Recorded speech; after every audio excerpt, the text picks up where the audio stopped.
Hello, and thank you for joining me today.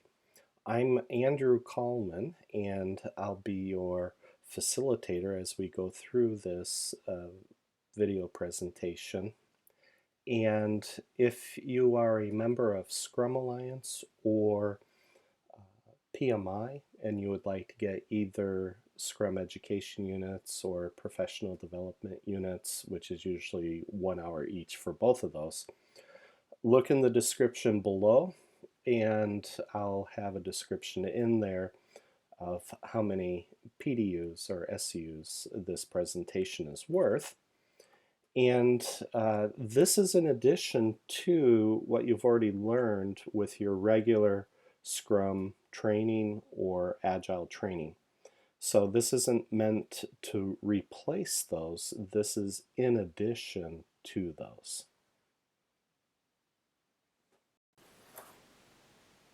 For those of you who are collecting professional development units or Scrum education units, depending on if you belong to Scrum Alliance or Project Management Institute, you can collect PDUs for this. So if you've already watched our other video series, I'm going to put in this slide how many PDUs this is actually worth when I'm done recording everything. And if you haven't watched the other video series yet, then it will be worth a little bit more. So I'll put those numbers in after this is done and I know how many PDUs this is actually going to be worth. And I'll put that in at the end, but you'll be able to see the numbers here. And so I've also put in the lower left corner a little symbol, FCP, etc. So if you've seen the FCP series or the Transformation series or the Why Use Flow video series, you'll see a little symbol there letting you know that this was included in one of the other training sessions. So if you're skipping ahead, you can just sort of skip ahead. I would still encourage you to re-listen. If you re-listen, it's still worth all the PDUs, okay? So either way, that you want to do that, feel free. I'm just putting that in there as a navigation convenience thing for you, so that if you want to get through this series a little bit more quickly, you can do that. Plus, as with all the other videos, on YouTube, you can always increase the speed at which you watch the presentation. And so you can increase it to 1.25, 1.5, or even up to 2. When I've listened to some of these videos myself, and this is me listening to myself speak, I have a rough time hanging with when it's on double time because I already speak rather quickly. And so 1.5 times should be comfortable for a native speaker to be able to keep up, and then maybe 1.25 for non-native speakers. But that's on YouTube. It's in your settings. You can change your playback speed and watch the videos more quickly. As with all of our other books, presentations, videos, and so on, including this one, they are all covered by a Creative Commons Attribution, No Derivatives 4.0 international license. So feel free to use these with attribution. That means that you include the copyright that's at the bottom, plus add the following phrase, used with permission. If you guys can do that for us, it'd be greatly appreciated. And let us know if you're using Flow and how it has worked for you.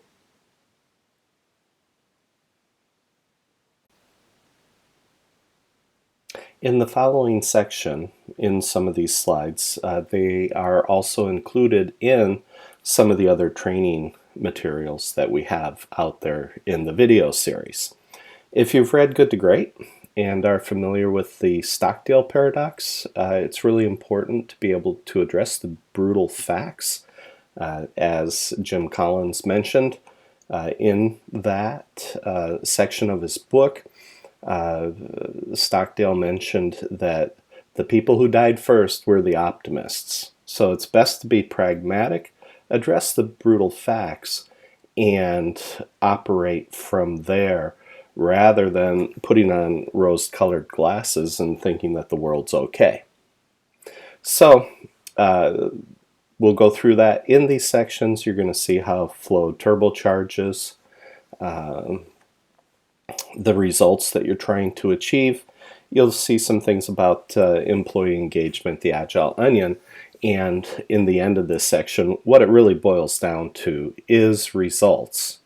And that is the brutal fact of business. Results talk, everything else walks. Here's another picture that I love sharing. In Sweden, KPMG and PMI chapter of Sweden have done a survey now for, I think, like the last 4 or 5 years. And they've been measuring the success of traditional project management. And their definition was that you achieve 80% of the scope in addition to being on time and on budget. And those three triple constraints together constitutes their definition for success. Using that as their yardstick, and that's only achieving 80% of the scope. That's not even delivering what the customer asked for, but 80% of what the customer asked for. You're talking about when they actually got the surveys correct, the first year they got 14% success rate. 86% of projects failed. That's like 1 in 7. I mean, come on guys, really? Only 1 in 7 projects succeed?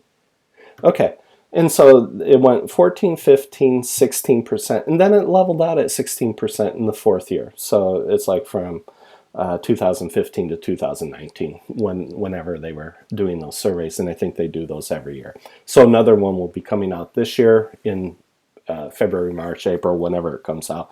That's going to be interesting because at the current rate of improvement, the traditionalists will take another 26 years to catch up with the guys and gals that are doing Agile and Scrum, where, according to the surveys, they're achieving a 42% success rate. So almost 3 times better the success rate using Agile and Scrum. That alone should be the entire business case of why you should never use anything remotely resembling traditional ever again. Okay, I'm not saying you can't use traditional, but if I was using traditional, I would be inserting every tool and weapon that I have from Agile into the traditional in order to try to get that traditional project up to the Agile and Scrum level of results. Now, the change management professionals, they're doing about double better.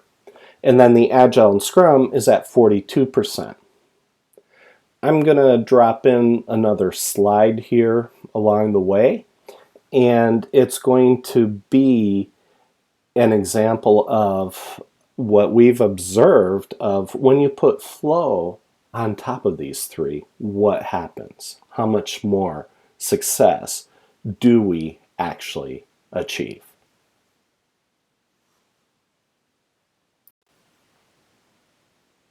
Those of you that have seen some of the other presentations I've done, you've seen this slide, but I wanted to include it here again, just for reinforcement and repetition. And this is a slightly updated version of those pictures. And basically, traditional and Agile, whether you're at 15, 16% for traditional and around 42% for Agile as your starting point, when you use flow with traditional, because flow sits above traditional, flow sits above Agile. Flow is a leadership framework. When you set flow above and over these like an umbrella, suddenly everything starts to work as it was more intended to work. And so we've noticed that when you use flow with traditional projects and look for all the areas where you can apply lean thinking and theories of constraints and all of those things that have been taught for decades. When you actually apply it to the project program portfolio, suddenly you go from languishing at 1 in 7 projects being really, really good to closer to delivering maybe 4 out of every 10. And these numbers are for demonstration purposes. We haven't done a study saying, yes, it is exactly 38%. It's there for demonstration purposes, and we know that we get near agile results for traditional projects when we use flow with them. Now, the other thing that we've observed is that when you take flow and you put it above agile and use it as the leadership framework it's intended to be, and plugs the gaps that exist in agile as well as in traditional, when you do that, all of a sudden your percentages increase dramatically as far as how well you succeed, the value add that you're delivering to the company, either through increased revenue and sales or cost savings or cost avoidance or even risk, getting rid of it or mitigating the risk, and just for doing the right thing. When you do that, you're going to get higher percentages, and it's going to depend, of course, on your people. But if you've got good people, you're going to be able to deliver some remarkable results using flow and putting flow on top of it, because it just turbocharges it. It's amazing. And it's repeatable. It isn't just Ted or me. Other people are using flow and getting similar or better results. If you look at the videos in Why Use Flow, the interviews with Jeff and Jay, for example, they're just a couple of the flow certified professionals that are out there, or flow certified trainers that have taken flow, applied it in their daily work, and achieved truly remarkable results. So it's not a question anymore of whether or not this works, or even why should you use it. It works, and we know for certain if you apply this and you apply it correctly and consistently, you have a really good chance of achieving really good results or even remarkable results.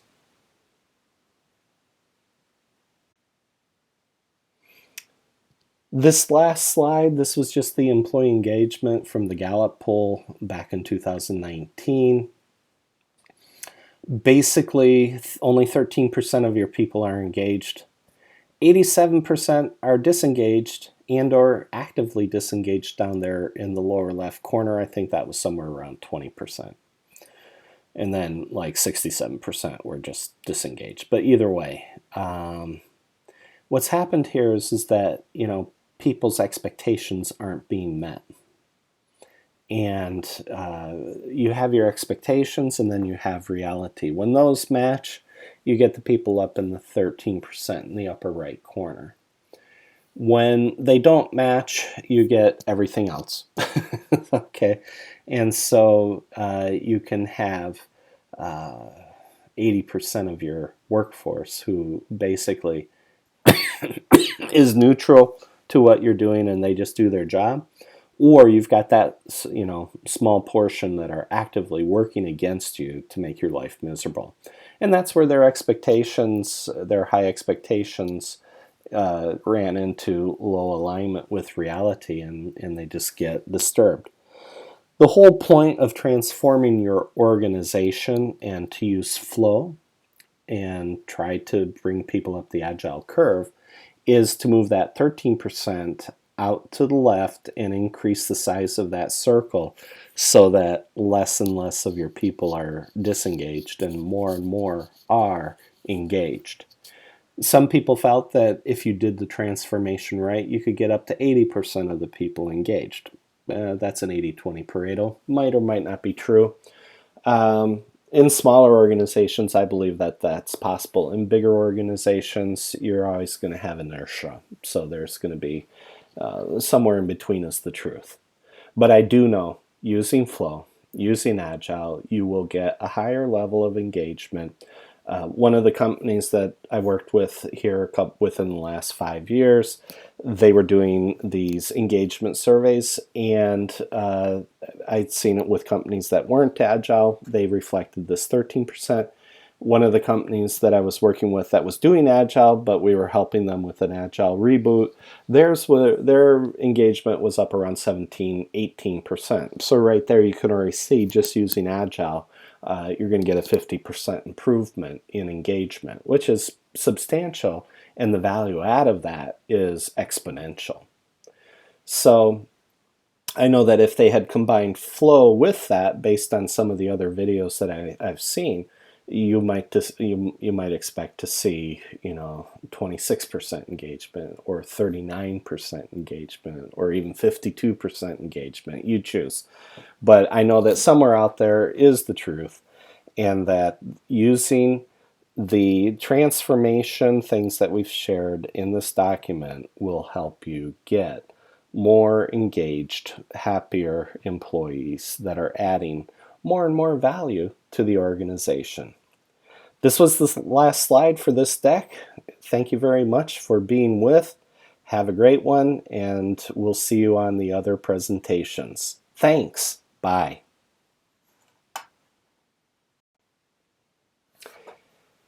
As I shared way back at the beginning of this one, the Agile Onion tools starting point here on the right, where they have tools in the middle, then practices, principles, values, mindset. Personally, I think it's pretty much wrong. You don't start with the tools, but that's the problem today. Almost without exception, every company I work with, once they start to get a feel that, oh, Agile works, okay, what tool do we use? It's like, no, no, no, no, no, no, no, no, no. No, please don't go there. The tool set should be put in after your company has a functioning Agile organization. And as an organization, you can choose what makes most sense. That means you should start with the mindset in the picture that I have there on the left. We need to focus on changing people's mindsets. We need to help them distill new values and attitudes. We need to help them with the principles and the practices that they need to do to not just do Agile, but to be Agile. Tools and processes should come last. Absolutely come last. And yet the companies are out there, and it's like the Agile tube map based on the London tube map, where you've got all these tool sets out there. They wanted to be Agile, and they ended up selling tools. And that is not going to make a company Agile. Mindset needs to be the starting point, and you're not going to change people's minds without having something like the 4R model, where you can go in and help them make new decisions based on new information. Nobody wants to change their mind, but most people are at least open enough to be able to make a new decision based on new information. That's just basic good sales technique. And that's a secret to most sales.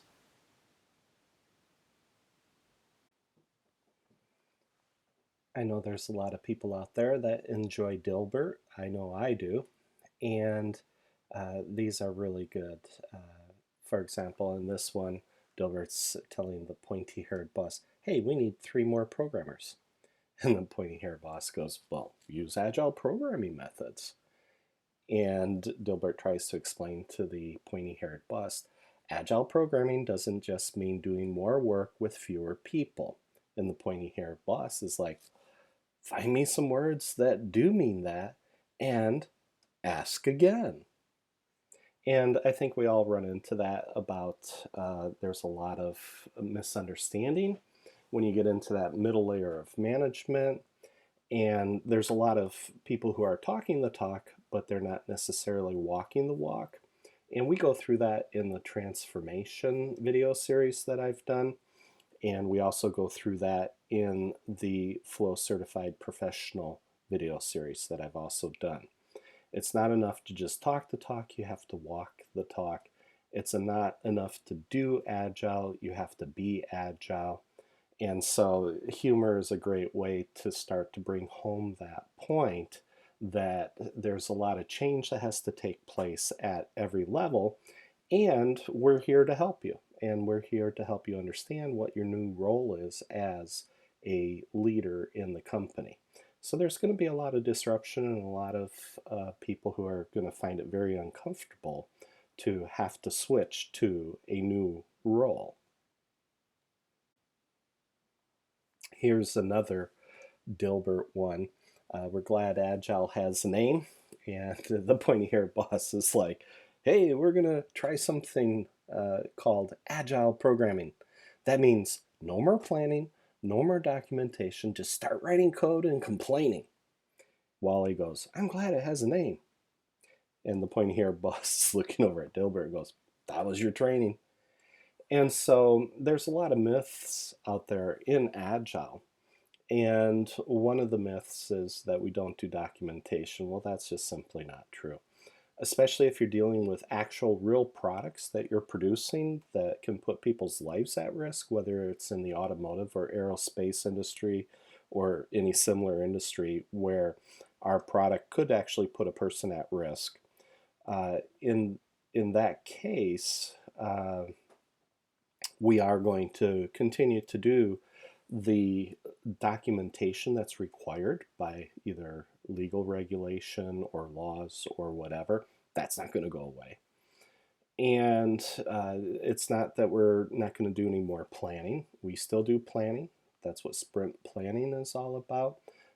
That's what the workshops are all about for building the product backlogs, and then even starting to do longer range release planning and product roadmaps. And the product owner, the product manager, the Scrum Master, and Agile coach, they all might be working together on that to create those both for the team, for the program level, for the portfolio level, and ultimately for the executive level.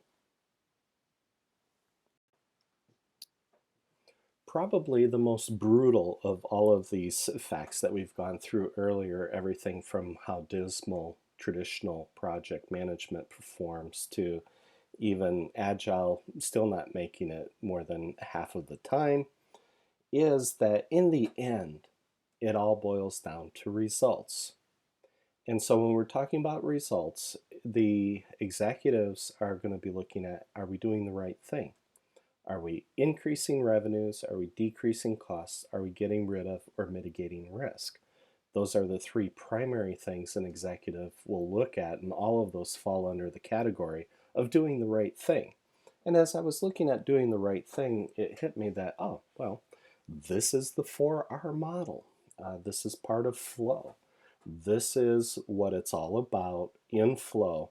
Is we begin with the right truth, we look at the right values and attitudes and distill those from the right truth. Hopefully, if you have the right values and attitudes, you'll do the right thing, okay? You'll do right actions. And ultimately, as we work our way around this iterative process, you'll get the right results. And in the Flow Certified Professional Training, I teach you how to use this in reverse as a root cause analysis tool. And we also talk about the vision of the individual and the individual's spirit, and how each and every individual has a VSPT, a vision, a strategy, their projects and tasks that they're doing that ultimately tie to the rest of the organization. And so an individual needs to link, how am I increasing revenues? How am I decreasing costs? How am I helping to get rid of or mitigate risk? That's the value you're bringing down to the table. And in the end, it all boils down to results, because you need to answer the question for yourself as the employee, what's in it for me? But you need to answer the same question for the boss, what's in it for them? Okay? Because you have to balance those. And it's from there that flow flows.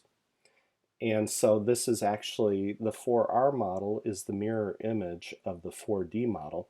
The 4R model we use at the individual level. The 4D model, which is define, distill, deliver, and drive, we use that for the team and the product and the program and the portfolio and the executive level as well.